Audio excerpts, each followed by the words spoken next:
આ છે કાળકા માતાનું મંદિર. હા એટલે આ જૂની રીતનું જ છે. એ પેલા બુઢિયા એ રીતે જ પૂછતા. હમ અત્યારે આરસ બોન થવા માંડ્યું, હા. પાકા મકોમ થવા માંડ્યા. હા. પેલા જો આપણા ગઢિયા હતા ને હા. તો એવી રીતે ગોબરનો પેટલો બનાવે, હા. માતાજીને પથ્થરની મૂર્તિ બનાવીને પૂછતા.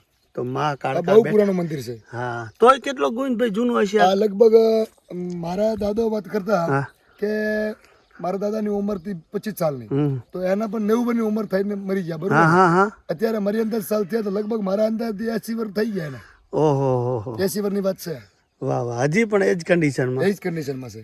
પણ આ જે આવી હવે નિર્માણ નહીં થતું. જે પણ મંદિર થતા ડાયરેક્ટ હવે આવા મંદિર કોઈ નહીં બનાવતું. હમણાં તો અમારા ગામમાં કોઈક મંદિર આવું મળે. ઓહો હો. માતાજીનો બહુ પરસો છે, પણ માતાજીનો શી ખબર કોઈ લેખ નહીં આવતો.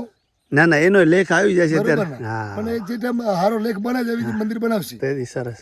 એ જૂનું કામ છે.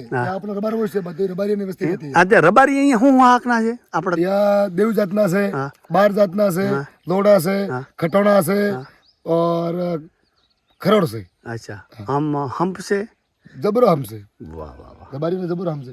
પછી દરબારના 100 ઘર છે. વાહ વાહ. એ બધાય એકદમ ગામમાં બહુ સારો ભાઈચારો. ભાઈચારો બહુ સારો સમજે. ત્યાં આપણે પાછળ રબારો છે, રબારોના પાછળ દરબારોનો વાસ છે. વાહ વાહ. હવે આપણે જૂનો મકાન છેક જઈને બતાવ્યું.